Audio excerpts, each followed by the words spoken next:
দেখতে পাচ্ছেন আমার টাকলা মাথা নিয়ে আমরা চলে যাচ্ছি এখান থেকে। মরুভূমির মাঝখানে আছি আমরা এখন। এই মরুভূমিতে কিভাবে বাঁচবেন বা রাস্তা কিভাবে টকাইবেন আপনাদেরকে আমি এখন বাকিরা দেখাবো। দেখতেই থাকুন, সাথেই থাকুন। সান্ডা ধরতে আসি। কপিলের মাইয়ে বলছে বলে আমাকে একটা সান্ডা দাও, আমাকে একটা সান্ডা ধরতে দিতে পারলে দুজন থেকে যে কোনো একজনের সাথে বিয়ে দিবে। বুঝতে পারছেন আপনারা? শুধু কপিলের মেয়ের জন্য জীবনের রিস্ক নিয়ে এই পুরা মরুভূমির মধ্যে আমরা এসে পড়েছি। আপনারা আপনাদের কি বলে বুঝাতে পারি না। কোনো পানি সিস্টেম নাই এখানে, পানি নাই, চারিদিকে মরুভূমি। ভাই কিন্তু ক্যামেরাটা ঘুরে দেখেন, খালি চারিদিকে খালি মরুভূমি মরুভূমি মরুভূমি। দেখতে পাচ্ছেন বিদেশ যে কত মজা, এই মরুভূমিতে না আইলে মেয়ে বুঝতেন না।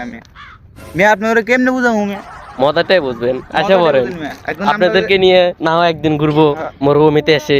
আসেন, চলে আসেন। ওই দিন কাজভাঙ্গা মেয়ে পাত্তর গইলা কাজভাঙ্গা হয়েছে গা। পাত্তর হইয়া পাত্তর আছে না, পাত্তর কাজভাঙ্গা হয়েছে গা। দেখতে পাচ্ছেন মিয়া, রোদের এমন তাপ, পাত্তর আছে না কাজভাঙ্গা হয়েছে গা। আমরা ওরে কেমনে বুঝাইতাম?